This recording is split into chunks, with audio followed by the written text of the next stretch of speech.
Hey, everyone. Welcome to Conversations with Peter Boghossian. Today, I am absolutely thrilled to invite my buddy, Erec Smith. Erec, I haven't seen Erec since the pandemic. He has huge guns. He's also an associate. It's true. He's also an associate professor of rhetoric at York College of Pennsylvania, although he has eclectic scholarly interests. Smith's primary work focuses on rhetoric of anti-racist activism, theory, and pedagogy. He's the co-founder of Free Black Thought, a website dedicated to highlighting the viewpoint diversity within Black intelligentsia. It's excellent. I follow Erec. He's one of the few people I follow on Twitter. His feed is great. Smith's recent writings include several op-eds as well as books, and his bio is crazy. It just keeps going on and on. So thanks, Erec, for joining us. How are you doing today? I'm all right. I was just reminded of that In Living Color skit from the 90s, that the Jamaican family that had each person had like 18 jobs. And that was the joke. But I guess, I mean, I thought I was from, West Africa, as far as my heritage. I guess I might be from the Caribbean. Who knows? Yeah. Okay. So there's so much to unpack. So tell us about Free Black Thought. It's just such a fascinating. It's fascinating. What do you do? What is it, and what do you do there? It's a nonprofit. Free Black Thought is a nonprofit organization focused on pointing out viewpoint diversity within Black America, right? I don't even like saying Black America because that's kind of essentializing, right? So I mean, there are 40 million Black people in this country. There are 40 million different ways to be Black. That's how I feel about it. Now, obviously, people have similarities and things like that. They grow up in similar environments and have similar outlooks on life and things like that. But you cannot essentialize an entire race based on one of those outlooks, or even two or three. So Free Black Thought is here to promote that idea, that fact, actually. We also have a journal of Free Black Thought where we can give voice to Black writers and artists and poets and things like that who are not represented in mainstream media, right? And we have a compendium, a huge bibliography of writings by very diverse groups of Black scholars. And we have a podcast, last but not least, a recent podcast. No competition here. I think we can all work together. No, sure, for sure. A recent podcast. I think it's about 2 months old, right? And that seems to be going very well. So that's who we are. So thanks for that. So here's what I struggle with. Do you think that there's a kind of essentialism going on in terms of what did Joe Biden say? Oh, you're hardly Black, or no Black person can vote for him. I can't remember what the. If you still don't know who to vote for by now, you ain't Black. Yeah, that's right. So there's a kind of essentialism that goes on among. Well, basically who is it among? Who are these people who are essentializing others? Like, you're Black, you have to think this way, or my friend Faisal Al-Mutar gets it all the time. He's from Iraq, and people call him a coconut, brown on the outside, white. You've probably heard all the terms. Yeah, I've heard them all. Yeah. So why is that happening? What's going on there? Why is it happening? Well, for one thing, it's easier to talk about people when you just group them into one box. Nuance is dying in this country. The respect for nuance is, nuance is on its deathbed right now. It's not gone completely, but it's not looking good. People don't like to think about that. They like, well, pardon the pun, black and white thinking, right? Yeah. And obviously there are political benefits to essentializing people as well. Basically saying, well, all these people need this, and I can provide that. When in actuality, that's not the case. So you and I have never talked politics. I'm not a particularly political person, but how does that make you feel when people think, oh, you're Black, you have to believe X, or you're what do you feel when you hear that, or when someone says that to you, or someone makes certain assumptions about you because you're Black and you have to quote unquote think a certain way or believe certain things? It's funny because I feel invisible when people do that. They're seeing the color, they're not seeing, me. And what's interesting is that people who have an opposite idea about this complain that people aren't seeing their color, right? There are people out there that you're not recognizing my blackness, so this is a form of oppression. The problem with that is that there's not one kind of blackness. And so if I recognize your blackness in some way, I'm picking a blackness, right, that I have to put onto you. Now, if there is nuance in being black, that doesn't work, right? So you have to essentialize if you're going to see that and respect somebody's skin color. So you gotta get to know the person first, basically. Yeah. What does that mean to recognize someone's blackness? Well, the true answer is I don't know. But how it's being presented is, the color blindness is a form of whiteness, a form of racism in itself, because it's ignoring racism. It's ignoring race. Now, we all know that you look at me, I'm black. You're not. I know you're a man too. Right. Oh, well, let's especially when one we issue see at those a time. guns. One issue at a time. I lost my train of thought.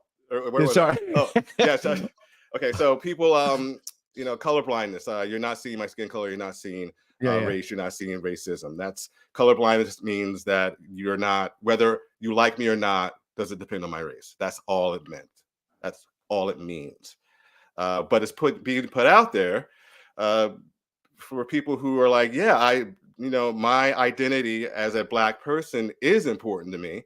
It is a part of who I am when I look in the mirror. So I want it to be a part of who you see when you look at me, right? And that's fine. But again, in a sense, that person is inadvertently speaking for me, right? To say blackness, like how is that person relating to blackness? How does she know or he know how I relate to blackness, right? So I mean, the whole see my race, recognize my race thing is inherently flawed and, in a sense, kind of essentialist, kind of a stereotypical. So I'm deeply confused about this. So let's say that someone looks in the mirror, someone's black, someone looks in the mirror and they say, this is part of my identity and I want you to recognize that about me. Okay. Well, how that has to operationalize at some point? Would that mean that the person looking at you would treat you differently? I mean, how would they treat you differently? Would they what would that even mean? It doesn't mean anything. Well, the statement is the speech act done, right? Statement implies, okay, here's another instance of you oppressing me because I'm black. That's all it means. Taking it further is not in their interest. Yeah, I'll just throw something out to you. It seems that the more of a meritocratic system we inhabit, the less color plays a role, and the more equal opportunity there is, the less color plays a role. I'm just thinking about jujitsu, for example, or also the idea that Larry Elder is the black face of white supremacy. I don't know if you've heard that, the conservative Larry Elder. Old shit. Yeah. Yeah. So, because I just think about what intersectionality demands of us and critical race theory. I was just talking to my buddy Travis Brown the other night about this, what it demands of us and how truly demeaning it is to look at somebody, think, oh my God, this is a black person, identify, and then think that you'd have to treat them differently.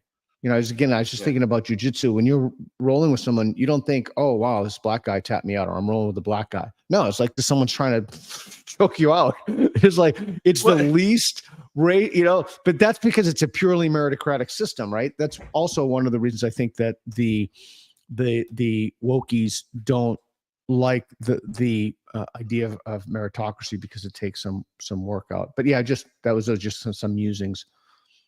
Well, I mean, for one, who knows what the guy's thinking? Maybe he is thinking, "Wow, I'm fighting a black guy." Who knows?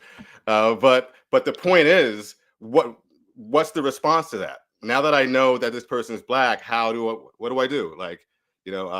Just tell them how much you like hot sauce in basketball. What's that's right. That's right. There is. Yeah, the response to that would right. Yeah, the response to that would be based upon what you think the stereotype of the race is. Precisely. which is the whole problem, which is why we have free black thought. Exactly. Yeah. And I think that the more in danger one becomes, like the closer one becomes to unconsciousness, for example, when someone's choking you out, the less any exogenous factor plays a role, like race or, or gender. Yes. Yes. I want to go back to something that Kendi famously said: the only remedy to past discrimination is present discrimination, the whole future discrimination. We've played that out 1,000 times, but Kendi gives no room at all for cultural explanations for disparities. He claims that they're purely system-based. And I wanted to get your opinion about that. Well, there's that lack of nuance again. Like I said, this is something we need to start paying attention to. But I get his motivations, because if you say it's not a systemic thing, then what are you saying? You're saying it's about the people, right? But it's not necessarily about the biology or the biological makeup of the people. It could be about a certain kind of cultural norm. Correct. And to be fair, there are some schools that are in trouble out there. And although redlining has been banned, the effects of it are still there, and we have some ways to go with that. But at the same time, a lot of these disparities can be dealt with. Ian Rowe, in his book Agency, goes through this. I think he goes through it eloquently and brilliantly, actually. Family structure, a religious presence in the household, and education and entrepreneurship, right? Let's realize that we're in a capitalist society and make the best of that. Let's figure out how to do that and make the best of it. Now, I know it's harder for some people to make the best of it than others, but it's possible, right? And it's unfortunate. Yeah. It's unfortunate that you have a mountain in front of you, and this other person has a hill. But what are you gonna do? Just stand there and cry? You got to do something, right? And maybe in the future you can knock that mountain down to a hill, and then nothing. I don't know. No, that's a profound wisdom in that. Amy Chu writes about that, and the document, just wrote a piece about that a couple months ago. The disparities in study time between and among Asian Americans and everyone else is rather remarkable. We have a Mentimeter poll that I wanted to throw up here, and it's: what is the main reason for the disparity in incarceration rate by race? Thanks for doing that, Reed. And again, this is obviously not a scientific poll. We're just throwing this out. In Matt Thornton's new book, The Gift of Violence, he posits that it's fatherlessness, and he predicates that response on a mountain of data. I had a conversation with Heather McDonald of the Manhattan Institute, and we spoke about this at length. What do you think the main reason for the disparity in the incarceration by race is? Well, since I haven't done a lick of research in this area, okay. This is all speculation. I have to assume, and again, I'm assuming that it's more than just fatherlessness. I think that is a huge contribution. Multivariate. Yes. But again, going back to Roe, the religious presence, a belief that you can be a part of this entrepreneur culture that we have here, all kinds of things, and study time. Like, as bad as the schools are, there are ways to get around that, that take hard work, but they're doable. So just off the top of my head, that's what I want to say, but I haven't even read his work yet. So take it with a grain of salt. So you know what I realized I just did? Subconsciously, you're Black, and I asked you a question as if you would know because you're Black. So I just engaged in the very practice that I repudiated. And if there is a woke person watching this, they're fist pumping right now. They are very happy. They're doing cartwheels. Yeah, and I doubt there is, but if there is, then I think that we need that kind of honesty and self-reflection. When you make a mistake or you've done something, that's the only way we improve. That's the only way we live more authentic lives. And That's the only way. You just have more integrity when you interact with people like that, because you know that what I'm saying is corresponding to what I'm believing. Well, Hannah Arendt said it best. This country, this system, democracy, a free and pluralistic and classically liberal society, does not work without forgiveness. You can't take back something you say, right? All you can do is elaborate on it, to say I'm sorry and things like that. But if every time you say something wrong, that's it, this doesn't work. We need forgiveness. The American experiment does not work without forgiveness. Not saying forgive everybody. There's some people are going overboard, sure, but most people are not. Yeah, I think that's right. I'm reminded of the Truth and Reconciliation Commission. Let me put this on the board. The monitoring bias read. Can you throw that up? The Twitter thing that I posted before, status 16. So I saw this and I just found this to be so interesting. And I know you're in education and I'm in education. Well, I was out of education, but I'm now back with the University of Austin. And one of the things that I've been thinking about is,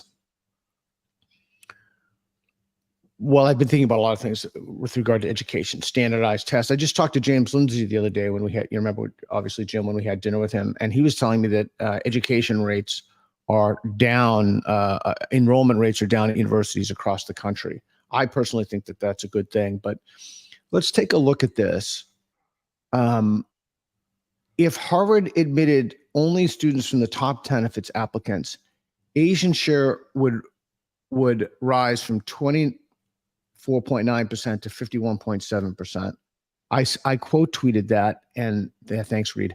I quote tweeted that, and I said, I'm not really sure what the problem with 51, roughly half of elite colleges being Asians. I guess if they were foreign, that would be different, but domestic, I don't see what the problem with that is. White share would drop slightly from 37.6 to 35.5. So if it were white supremacy that were operative here, then that wouldn't be the case. You'd see that up top. If Hispanic share would plummet from 14.9% to 2.7, and the black share would vanish from 15.8 to 0.9. Now, you may not be an expert in incarceration, but you're deep in academia. What do you, or if you're not comfortable with answering this question, know the answer. What do you like? What is, because it's kind of obvious to me causally what it is. What do you think is responsible for this disparity? Well, first of all, I'm uncomfortable about all these questions, but I'm going to answer them anyway because that's what we need to do. We need to get over the discomfort, right? Yeah, 100%. And talk about these things. Well, who knows? I mean, we all know from various studies that Asian students tend to study more, right? Correct. More hours a day, and it seems to go down in ways that correspond with this list, right? So I mean, there's that. There's also some people they value education more than other people, right? And what I mean by that is, my family didn't really push me to excel in school. They were fine, just graduate, man. That was my parents. Just graduate. I mean, I ended up getting a PhD and being this guy, but it wasn't because they pushed me, because I wanted it, right? So I think there was more freedom in my household, and I chose certain things, and other people choose other things, right? Education is not the virtue, capital V, that it is in other households. It wasn't for mine anyway. And I know a lot of people like that. Yeah, it's interesting. There are so many, and I know a lot of Asians because my daughter's adopted from China, and my son swims in that world. And I know a lot of Asians. This is like, and Melissa Chen was telling me this. There are all these jokes about, if you get an A-, it's not good enough, and you got to be the best. And it's a culture that is very competitive, geared toward education. Again, going back to Heather McDonald, she said if all races act like like Asians and there were still disparities, then she would consider the fact that there was systemic racism occurring. So it clearly seems to me to be the behavior. And the guy who sits on my board, Rob Kramer, was telling me there are certain public schools that are almost, or charter schools, are almost entirely African American, and those, I can't remember what the figure is, but it's very, very high. 2 of those are in New York City. The overwhelming majority of those kids go to college. They get they norm out exactly the same as everybody else on their SATs. So that just goes to, it can't be the system. We could go into whether or not it's genetics, but we'll bracket that. But if it were genetics, you wouldn't see that outcome, right? You wouldn't see that. No. You wouldn't see that outcome. But I just don't. I just don't understand. I just don't understand. Oh, they could say that you're an outlier, but I just don't understand why culture can't play a factor. I don't understand why we have to a priori just rule that off the table. That just seems insane to me. I mean, we don't rule it off the table for anything else, like preference in, avocado purchases or something. I've never met I've had all these Chinese people and I've lived with them in my home for literally decades that none of them have liked guacamole. But no, there's no like system in place where Chinese people don't go. I mean, the whole thing is so crazy. Well, I mean, first of all, I don't think there's any, if you choose to not value education like other cultures do, or other individuals and things like that, that's, we're in a free country. You're allowed to do that. My only issue is saying, well, it's because of this, so we need to do this. And the correlation isn't quite there, right? I also know of various schools that are predominantly African-American that have schools of students that are excelling, right? I was just talking to Kendall Quayles in Minnesota. He has all kinds of things going on and they are flourishing, right? But they're flourishing because they have a bunch of students and a bunch of parents who are buying in, to the value of education, right? Correct. So there is, I guess if we want to call that a cultural distinction, then okay, so be it. But they are choosing that, and good for them. And if other people don't choose that, good for them. But don't complain when you don't choose it. Yeah, my buddy Jason D. Hill. I don't know if you know who he is. He's a philosopher. It's just, I'm aware of him. Yeah. Like insanely smart dude, like creepy smart. He's so freaking smart. He was telling me, and his books are amazing. Like he really does the Nietzschean how to philosophize with a hammer stuff. He has some really good stuff. If anybody's listening to this, that he speaks very bluntly and very plainly about the value of what I think we've lost in this country, which is hard work, and perseverance. But I also want to say that I think that seems conservative, and perhaps it is, but it shouldn't be. But I also want to say that I do think that the left is correct about systems, in that we have there are disparities in systems. There are disparities they're primarily economic disparities, but those manifest in cross-racial lines. Like, I don't know if I watched a documentary a few years ago of schools in different zip codes, and I was like, holy shit. They showed the public schools in 90210, but I mean, these things are insane. They have like an observatory, and then they show the public schools in poorer districts. And so you can parse out the causality between, with race or not, but it's like a Venn diagram. A lot of those kids are trapped in those failing schools or black. And then obviously it manifests in its disparity of outcome. But I think it's incumbent upon us as Americans to not decrease the Beverly Hills thing, or the quality of schools and teachers, but to provide a public education of the first rate for all students, independent of race, economic, zip code, et cetera. I also think that extends to healthcare. So I think that the left has that right and the right has that wrong, but we're not talking to each other about that. Well, I mean, it seems like, a lot of this has to do with, government, and the fact that these public schools are government schools to a large degree. Now, some have, environments where people have enough money to supplement certain things and put things in place for their students and for their kids, and other places do not, which Correct. is why I strongly believe in school choice. charter schools. I believe in all that stuff. It's people who say it's going to take away from the government schools. Well, you can't get water from a stone. There's nothing to take away. What, Yeah. let's look at this and talk seriously about school choice, because I mean there are a lot of benefits to it, right?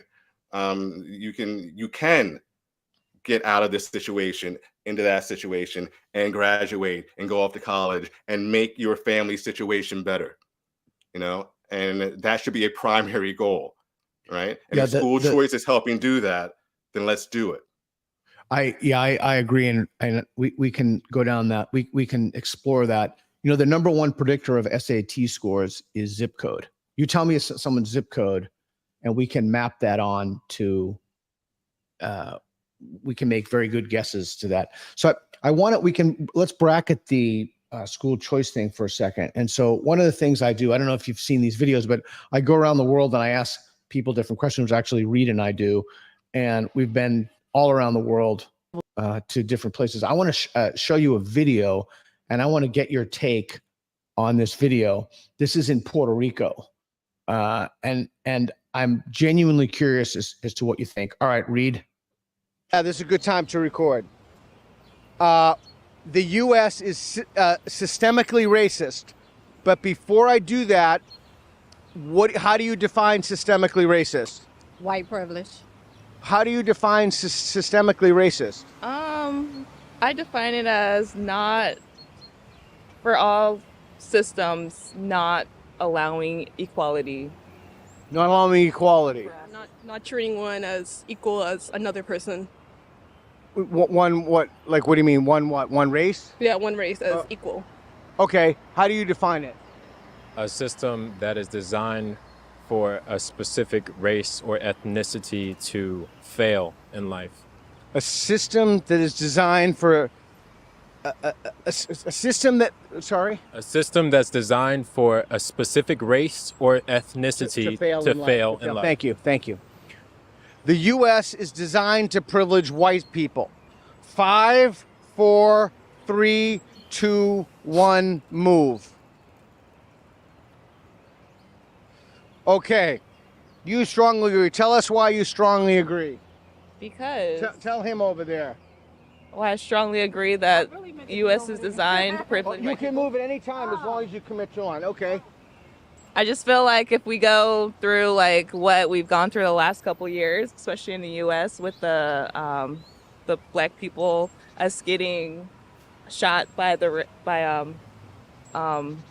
police officers, as black people, we have a better chance of being institutionalized more than a white person doing the same crime. Institutionalized, you mean like in prison? In prison, being homeless, not being able to move up, whereas a white counterpart would be in the same predicament but have a better chance of getting out of their circumstances. Okay, so I want to make sure I understood. So like being shot by the police is one, and what did you say, homelessness? Did I get that right? Yeah. Homelessness, okay.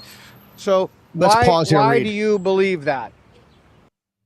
Okay, so a few things are going on. If people listen to this and they can't see it, everybody moved to what I think the strongly agree line, and one person was Hispanic stayed on this is in Puerto Rico, stayed on the neutral line, and all the participants were black. So I want to ask you first about what you think about the about the claims of systemic racism. And second, when you listen to this video, I was just touched. I was really struck by how deeply, deeply, deeply they feel or they perceive unfairness in the system. And I wanted to ask you about that. So first, what do you think about their idea of systemic racism? Their definitions. Well, their definitions, and this is no fault of theirs, they probably weren't thinking about it very much before they found you. They weren't as coherent as they could have been, right?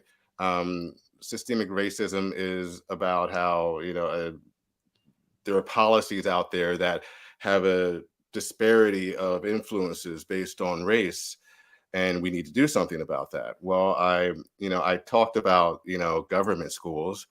I talked about housing. You talked about zip codes and things like that. These are things we can address. But when it comes to, say, what did she talk about? Police brutality and people getting shot. The narrative is that, there's 1,000, Black people getting shot and killed every year by police. And it's like, what, 2 digits? It's like, 17, depending on how you parse it out. under 20, Yeah, right? under 20. So there's a social truth going on based on this narrative that reaches people easier than the actual truth, which is complicated, nuanced, right, and not beneficial for political purposes to certain people, right? So that has trickled into Puerto Rico, and that's why we get a lot of those answers. I was talking to Glenn Lowry, and I think I heard him say this on a podcast, and then we talked about it. We talked about it over dinner. You can't. I think he said this on Peterson's podcast, and we were talking about this. Even if every single one of which they're not, but let's just accept by fiat that it's true, of the incarceration, every single Black person who's incarcerated, even if that was with fair juries, they had good, representatives, et cetera, good counsel.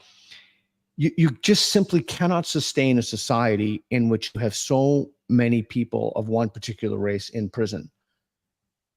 I'm always struck by, when I speak to Black people, how they feel alienated from the country. They feel like the American dream is not theirs. They feel bullied and picked on. They feel that the system is literally out to get them, like the whole system has been constructed. And it's so heartbreaking. And I really work hard to try to ask questions to parse out how much of that is true. Like, we know in the police data, for example, Blacks are not shot at higher rates than whites. They are, however, roughed up more than whites. Yep.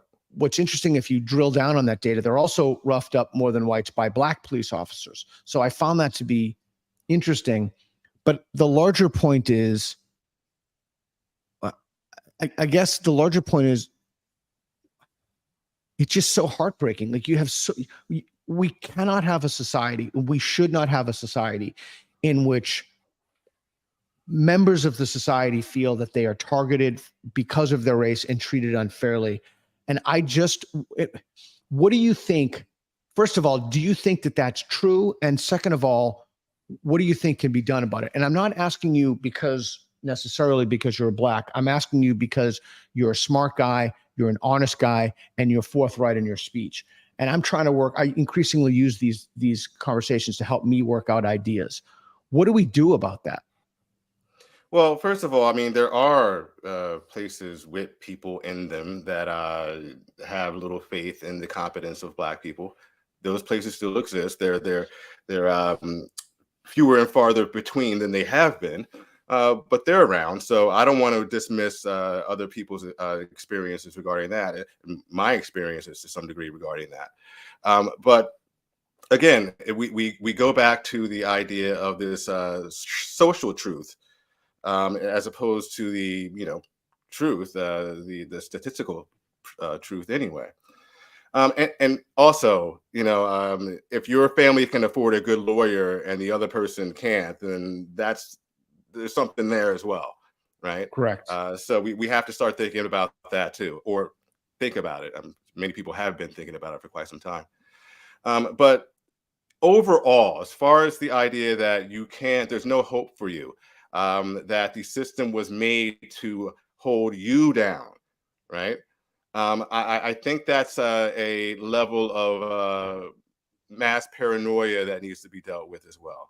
And a lot of ways can come in for dealing with that. Immersion programs in which students are taken to certain places that are considered culturally white, or certain job places that are considered for white people and things like that.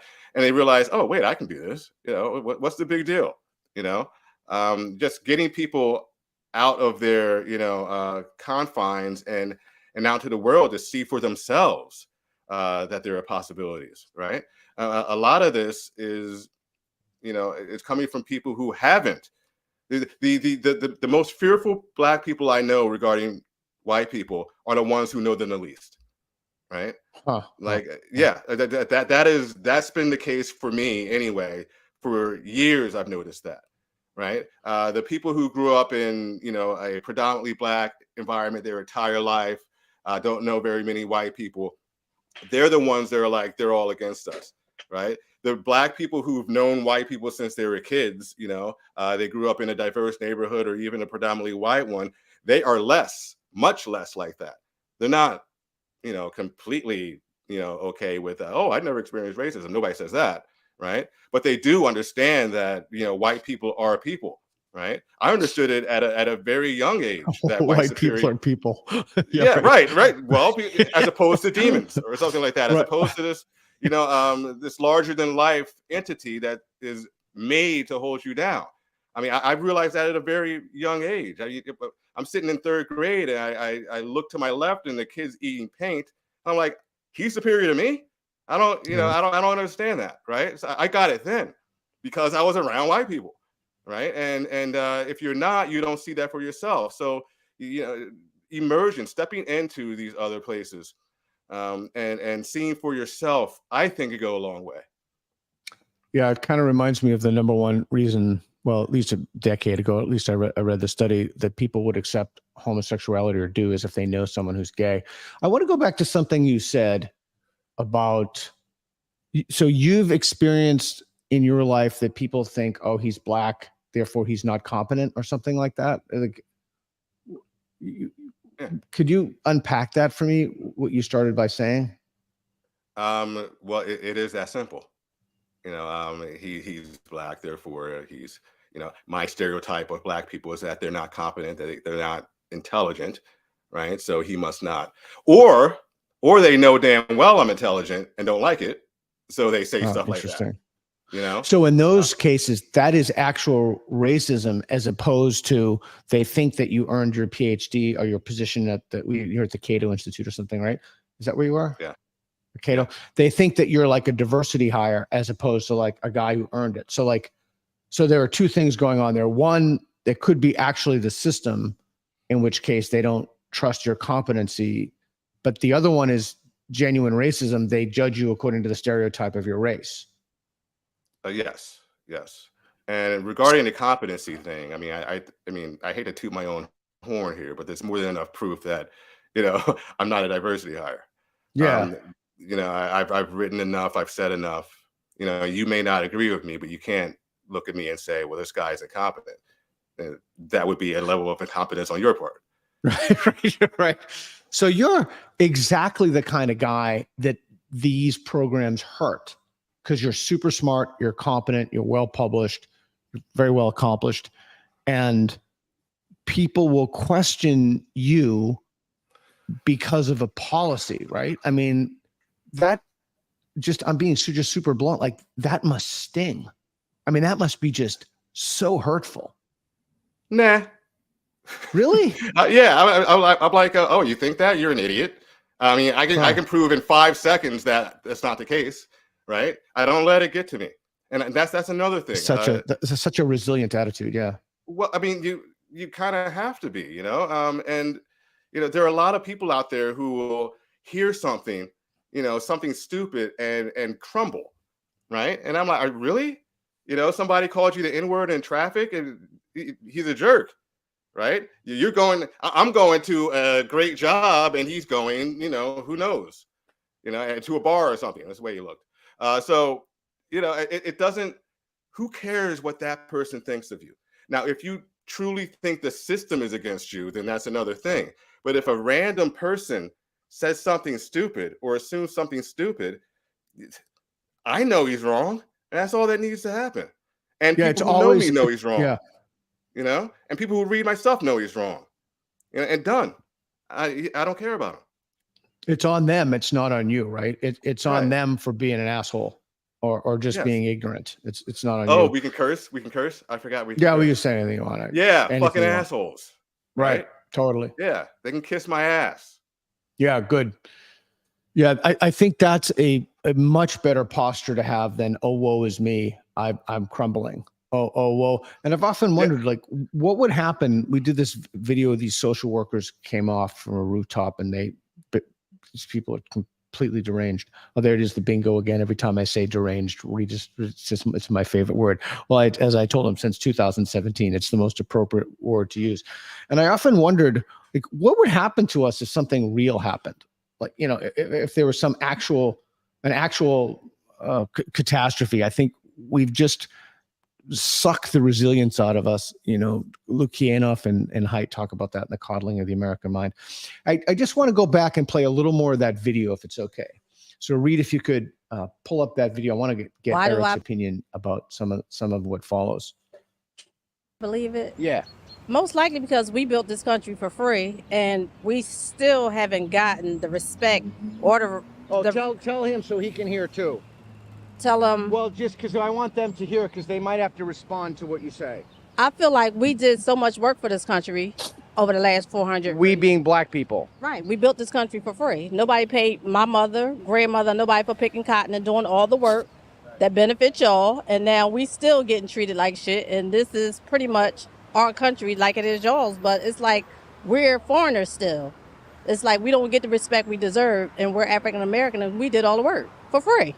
Okay, did you want to add to that or comment on that in any way? Yeah, I think a really big problem with the system and how it's designed for white people to win is that they not only set it up for them to have the best chance at life, at a successful life at that, but they understand that black people and brown people have a hard time, earning an honest life and avoiding a life of crime when you're earning an honest living, honest living, and avoiding a life of crime in their area when their area is infested with crime and I guess with resources that would lead them into prison and not doing. Okay, so we got multiple things going on here. We've got and I really, Eric, I truly try to not make these conversations political. And I'm hesitant about moving forward, so I'm just going to say it. That is a leftist idea of defunding the police, sending in the social workers, abolishing the prisons. When you look at the data, and it's in the gift of violence, black people more than anyone else want safe streets. They want safe neighborhoods. They want officers who respect them and police the community. That young man, what he was saying, that I literally stayed up all that night thinking about that conversation. He feels that the system is out to get him, is literally designed and constructed to get him. Well, I mean, I don't. Did he say defund the police? I didn't. No, but he's talking about. No, he didn't. He's talking about safe communities and and I agree with him. And violence-free communities and I'm so struck by in Portland. I moved out of Portland, but in Portland the murder rate went up. Last time I looked, it was 400%. It's probably up 500% now. There's a number of causal factors, but they're not shooting old white guys like me. It's the murder rate among young black men has skyrocketed. And he was saying that it's like that because of the system. Because of the system, they have no choice but to go to crime. That's what I heard him saying. Yeah, that's right? correct. Yeah. Right. And again, that goes back to schools. That goes back to real estate issues, regulations regarding that. It goes back to a lot of regulations. I feel like I talk all the time about young black brilliant people who start their own thing, and somebody comes along and says, "Oh, you got to have this piece of paper," or you got to get permission from the other people doing the same thing you're doing, or something like that. Those things are in the way. I'm kind of going on a tangent, but let me bring it back. He's probably talking about what he's seen, right, in his own neighborhood, and kind of saying, well, these other neighborhoods must be similar. And I really want to talk about what the first person said, okay, and bring them back together a little bit later on. Okay. The first person said we built this country for free, and we got nothing for it, right? Right. Which implies the concept of reparations and things like that. Reparations as a payout, I'm not a big fan of, but reparations as funding these schools, right? Reparations as taking away some of deregulating some issues regarding real estate and housing. That could be nice. What's more, all that stuff happened. All that happened. It's our history. It's the truth. We worked for free. We didn't give them for 100 years. We were treated like crap. Oh, we're on Boghossian, like shit. Yep. Right. And a lot of people bring that up. But do you have a time machine in an army? No, I'd love one though. Yeah, I would love one too, but I don't have one. Since I don't have a time machine in an army, all I can do is what I can do today. And what I can do today is figure out what my goals are and how to get there and how to get over the obstacles once I hit them. That's what I've done my entire life. It's worked. Now, yeah, does it suck that the history of this country is what it is? Yes. But it would suck even more if we just stood here and wallowed. Imagine the people who say that we're still oppressed, right? It's still like 1870. You know how disrespectful that is to the Black people who were in 1870? Yeah. What they had to deal with, the slaves, before that, what they had to deal with. You're oppressed? You know how disrespectful that is to your ancestors to say something like that? I can't bring myself to do it. I can bring myself to win. That's what I try to do. I try to win. I try to be victorious. That's such a great attitude. One of the things that young man says, and after this, I'm going to go on to another topic, but one of the things that young man said was he is upset. I think Black History Month is February, I think. Yes. And he was upset that February has 28 days. And why doesn't he have a month that, why don't they have January? I think January is 31 days. I don't know. I can never remember. But, and I was just so struck by that. I was so struck by like, wow, that is a deep resentment. Like that is a deep, deep resentment. And again, I like to orient my thinking towards solutions. And I think we've talked about some of those, equality of opportunity being the key. And I think equity, any kind of equitable system that attempts to remediate those past injustices by present or future injustices, a la Kendi, and a little less so Ta-Nehisi Coates. I think that those are backwards recipes to success that breed resentment and divide society. Yeah, just throwing that out there. I used to joke. There was this white kid in high school who was upset. Why do Black people get a month? And I'm like, dude, you get the other 11 months, and we got the shortest one. Like it was a joke, right? And somebody else I was talking to, I won't say his name, was saying like a long time ago, these things were jokes, and now they're being taken seriously, right? Like the whole thing about billiards and the white ball has to get the black ball in last, right? What's that about? That was a joke. Now it's critical social justice, right? Now statements like that are being taken seriously, right? Billiards is a microaggression, So I mean, they've been. The idea that you have to keep pushing back, that racism is everywhere. The primary tenet of critical social justice is don't ask if racism happened, ask how it manifested in that situation, which is to say it's always there, right? So if you think it's always there, you're going to say, 28 days? Why didn't you give us like, I don't even know, 30, 31? I keep forgetting them. There's a rhyme mnemonic. Yeah, I always forget that. 31 days. I forget that. I need a mnemonic for the mnemonic because I forget what it is. So, I know. Yeah, all right. So let me. No, we're not. No, that's actually totally relevant. So let me do. We got some super chats that we're going to ask, and then I want to go to the Minty Meter poll that Reed put up. Kevin Ray works $25. Thank you so much, Kevin. We really appreciate that. That's what funds our stream. Oceana 23 again for $5. Thanks, Oceana 23. Does Erec still use Benjamin Bush's Evergreen documentary in his rhetoric class? Ooh, someone knows you. I can't bring myself to do it for two reasons. Okay. I'm not masochistic, and I'm not sadistic. It was driving me nuts. It was driving my students nuts. It it felt abusive to make them watch that whole thing. So I have to, I'm scrapping that. I got to do something else. Okay. Could you just briefly talk about what, in like 30 seconds, tell us about the documentary, please? Oh, the Evergreen, Boyce's Complete Evergreen Story is a docu-series about what happened in 2017, I believe, at Evergreen State College in Washington.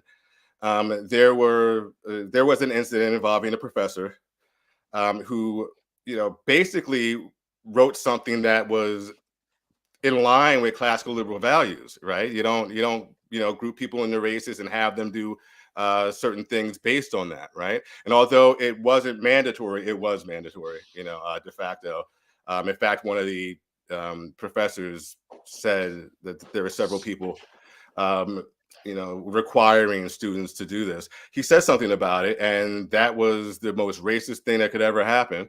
And there are protests that kept going on and kept going on and made no sense to most people, whether you're watching it or whether you were there and not a part of the group protesting. And I mean, obviously we see a lot of that in society today, but back then it was, okay, this is a small liberal arts college in Pacific Northwest.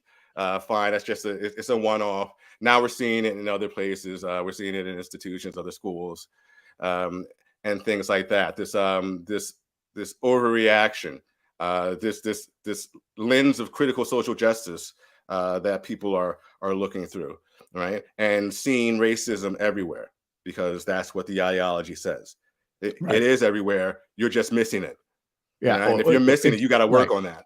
Yeah. Right. It's the ordinary, everyday state of affairs. It's the default. I want to, I know Benjamin well. We've hung out many times. I think he's a good guy who does good work. I also want to plug 2 more documentaries. If Reed, you'd pull them up, please.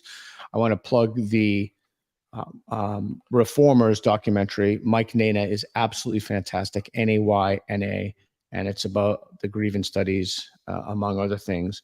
And then he also does an Evergreen documentary, which is fascinating. And Mike Nana, he's Australian. He's just a wonderful human being now. Actually, he's in Austria. He's in England now, I think, at the Unheard event. I just spoke to him recently. And then I want to plug one more. My other friend, a close friend I've become very close to, is Travis Brown, who wrote the Roque Reformation. Travis is a fascinating guy. He escaped cult of Christianity, like a true cult of Christianity. And he started seeing parallels between, and it's the woke Reformation, parallels between his upbringing in a Christian cult and every single thing that there it is, the Travis Brown. He's on Locals and he's on YouTube, and there's Nietzsche on his shirt. And so he started seeing parallels, and then now he has a nonprofit and he does some really, really good work. So, so there you have it. Okay, cool. Reed, do we have another super chat? Are we good? Because I want to ask Eric some more questions. Dutton Heifer, $9.99. Hey, thanks, Dutton. If your entire life you've only been exposed to success through crime, odds increase substantially you'll be involved in crime. A child is a product of the environment. Adults aren't. Where's the line? Good question. Same thing when you look at incarceration rates of parents, and children are 7 times more likely. 2 parents goes up even more. So I'm supposed to figure that question out right now. Yeah, I mean, we know, like, Freakonomics talks about the number one reason children grow up to read. When someone first asked me that question, said, "Hey, what if you want your kid to read? What should you do?" And I read to my kids, but I said read to them, and the answer is not from the data.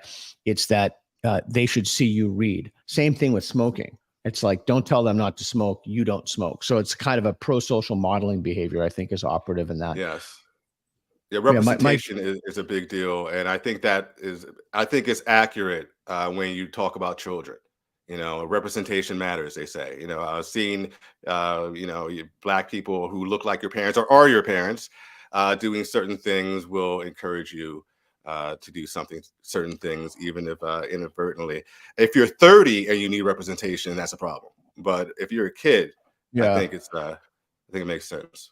Yeah, I think that's true. So I do think, so I'll steel man the other side in the sense that I believe So I do think that there's something in having somebody who looks like you in a position to show you that you can do it. And the two obvious examples are I'm a big Star Trek fan, or a big science fiction fan, Uvo Aurora from Star Trek.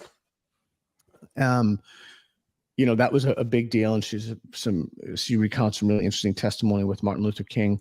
But the other thing is, like, there's a young girl at the gym, my jujitsu gym, and man, she's a fucking monster. She's like 14. Holy shit, she is good. Like, she's a purple belt. And I think, you know, I like my daughter to be in that class because my daughter's small and she's Asian. And I like her to know that there's a young girl there. I don't know how old she is. I shouldn't have said that. Maybe, but she's a young girl and she's slight of frame and she's just a beast. Her dad's a black belt at the gym. And so, you know, she gets kind of private lessons. But I do think that there's something in seeing someone like you who can do something like that. Like, it's pretty amazing to see her tap out big dudes. And I want my daughter to see that.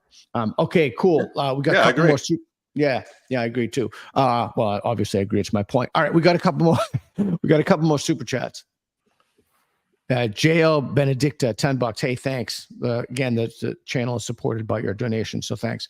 Thanks to both of you for another exile academic. Excuse me. Knowing people from different groups in real life helps, but what can we do to humanize ourselves and others in online engagement and mass media? Good question. The online engagement is the difficult part there. You want to take that? Well, yeah, just educating ourselves, and not just you know, what we see online, but why we see it. Right? There's John Suler is a guy who wrote a book on you know, the psychology of cyberspace or something like that, and he talks about the disinhibition effect. You know, the fact that you're invisible, that nobody knows who you are, that is asynchronous. Like, if somebody's debating with you, you can go and Google it and come back and pretend you knew it the whole time. Right. All kinds of things like that go into a lot of this, you know, misbehavior on the internet. And that's not even to speak about the misinformation and disinformation that's out there. So what I talked to my students about this last week. What I tell them is, say, I'm telling you this, I'm teaching you this for two reasons. So that when you see it, you know what's going on. Right. And you have that, you know, locus of control, in that this person is this, that, or the other thing. And B, so that you don't do it yourself. Right. You can catch yourself. Look at this guy. You can catch yourself doing it. Reed's awesome. Right. Yeah. Reed is awesome. That was quick. If you can catch yourself doing it, right, then you can, you know, better prevent yourself from doing it. Right. So I think it's just education, just, you know, letting people know exactly what causes this kind of behavior online, and then perhaps they can do something to stop it. Yeah, and I do think John Haidt's right, the social psychologist from NYU. I do think he's right about the dangers of social media. And you mentioned misinformation and disinformation. I do think Schellenberger is right too. Schellenberger's become a very close friend of mine. We have a really interesting collaboration coming out about mapping psychopathology onto woke dispositions, according to the DSM. I do think he's right about disinformation and misinformation. And I'm also worried about that. And to bring Vivek Ramaswamy into it, you know, he wants to put some pretty strict prohibitions on social media for kids. And I think that there's, you know, I'm not endorsing a political candidate. I run a nonprofit. I do think that those are some interesting ideas. I don't know. I have no idea what to do how to ultimately answer that question, because I don't think that we've developed a technological infrastructure now. I do agree with you. I do think that the anonymity is a huge problem and a part of it, but I also think there's something to the anonymity. So evidently Elon took out the block button, which is terrible, because I blocked, I don't even know how many thousands of people at this point. People have, you know, I used to wake up 50 times, I'd be called Nazi or something before breakfast. I'm just like, block. And everybody who liked it, just block. And I do think that that's a mechanism that helps somewhat. Okay, Reed, do we have another super chat or a comment or question? Are we good? Tayton Coley, 499. Hey, thanks, Tayton. Anti-racism just means anti-capitalism, hence why critical theorists say systemic racism when they're referring to capitalism. What's the relationship between anti-racism and capitalism, if there is one? What do you think?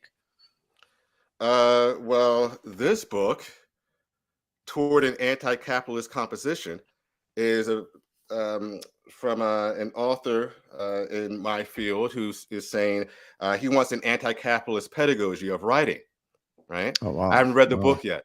I haven't read the Wow. whole book yet. I haven't finished it, but I want to finish it before I talk about it.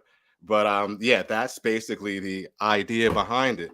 So there is something to the anti-capitalist correlation to a lot of things going on here, and I think that's interesting because going back to Roe, one of his four components of making things better for Black communities is entrepreneurship, right? Is getting out there and utilizing the system in which you've been born and raised, right? Learning how to do that, right? It can go a long way. There are many people who say the problem isn't capitalism, it's not enough capitalism.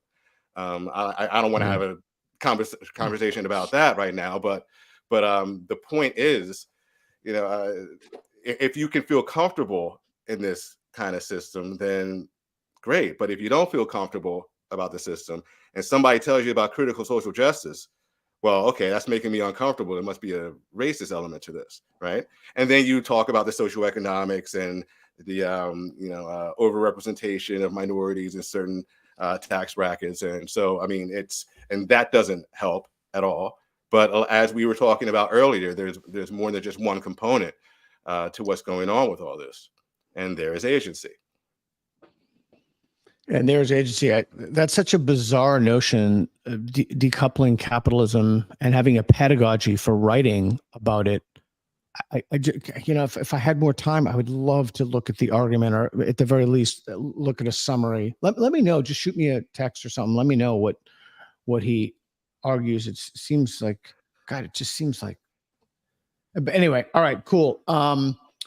So let me just ask you a question, just a 60-second response. One of the things you're known for in the community is rhetoric. What is rhetoric? The simple and classic explanation comes from Aristotle. Aristotle said that rhetoric is the ability in any given situation to discern the available means of persuasion. So what that means is that you can, if you have one message and you talk to an audience trying to convince them that your idea is great, you can also talk to a completely different audience with the same message and get them on your side, right? It's the ability to adapt your words based on the context, whether you're speaking or writing, really. Writing's kind of a different creature, but the same principle applies. And when you teach rhetoric, what you do, what's your goal in that? Like, what are you trying to teach people to do? What I'm trying to teach people to do are two main things: be adaptable verbally, which is to say, be able to hold forth in as many different contexts as possible, right?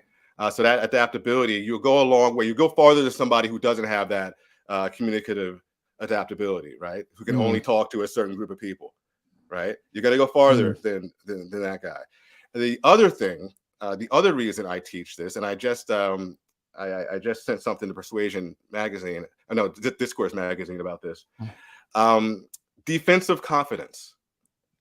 Defensive confidence. The idea that, I have enough rhetorical savvy to defend my idea, so I'm going to defend it. I'm not going to run from the argument.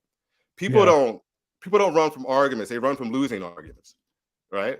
But if you have the confidence that you are not going to lose, you're going to enter that argument more. And by argument, I mean like the classical sense, not the Jerry Springer sense, right? I have a point, you have a dialectic. Right. I have a point, you have a point, you respond to me, things like that. The format of a debate or something like that doesn't have to be combative. But if you have defensive confidence, you're not running from that, right? If you have defensive confidence, you're not trying to silence somebody because you're not afraid they're going to be right. They can talk, right? Okay. And last, but definitely not least, the more you enter into those arguments, the more defensive confidence you have, the more often you enter into those arguments, the more likely you are to have your mind changed. People with defensive confidence have their mind changed more than people who don't have it because they're willing to get into that situation that may change their minds. I want my students to have adaptability and defensive confidence. Oh, that's fantastic. So that's one of the main themes of all of my works. The literally everything I do, predicated fundamentally in the Socratic method, is that there is a moral. There's not just an epistemological, but there's a moral virtue to revising your belief and changing your mind and listening to someone, particularly those with whom we would ordinarily disagree. So let's say that I'm trying to think of try to do this in the non-Dungeons and Dragons way, but let's say that like one is at the top of their game, like a level 20 rhetorician, and they're walking through life. What can someone who's mastered this skill, like how do they see reality different from those people who don't have that skill? Like what do you do at that level 20, at like the highest level of rhetoric? Like what happens for you? Well, I don't know what level 20 really is. Well, I mean, just I don't know if I'm like on a 1 to 10 scale, if someone has perfected rhetoric, they're a master rhetorician. How do they navigate life differently from those people who don't have that skill? They realize that a lot of people are talking from a discursive origin, like a discourse community, or an interpretive community. They're coming from a particular set of values, attitudes, and beliefs, right? That inform how they look at the world, how they speak about the world, right? They have certain key God terms, as I believe Richard Weaver called it, that kind of filters the lens through which they look at the world, right? So if your God term is, freedom, you're going to act one way. If your God term is oppression, you're going to act another way, right? So a lot of what people say and think are based on these values, attitudes, and beliefs that more often than not, they've been raised in, right?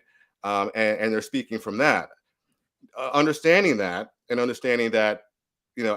Haidt says, I believe, we have similar values. We just emphasize some differently, right? Understanding that can probably go a long way in speaking across differences. That's super interesting. Okay, so you've been very generous with your time. We appreciate it. Where can people find you? At Cato, I guess, at York College of PA, online, free Twitter, obviously, LinkedIn, Free Black Thought, all kinds of places. The bar down the street. I mean, you can find me in various. Where do you live? What state do you live in? Pennsylvania. Yes, Pennsylvania. Okay, cool. I haven't been there in a long time. Well, Erec, it's always a pleasure. I really value your contribution. You're one of the few people I follow on Twitter. I think you're just a super smart guy with a lot of integrity, and I think what your work is doing important to you. Your guns are massive. So thank you for everything. Thank you for everything, and thank you for what you're doing. I really appreciate the time. And Cindy Annabert 499 super sticker. Yay. Thank you, Cindy. No question. Just love what you do. Keep it up. Call sign Al card. Hey, Erec, don't log off yet because we got to upload it, and stay on and we'll chat afterward. Okay. Thanks, man. Appreciate it. Thanks everybody for tuning in. Thanks.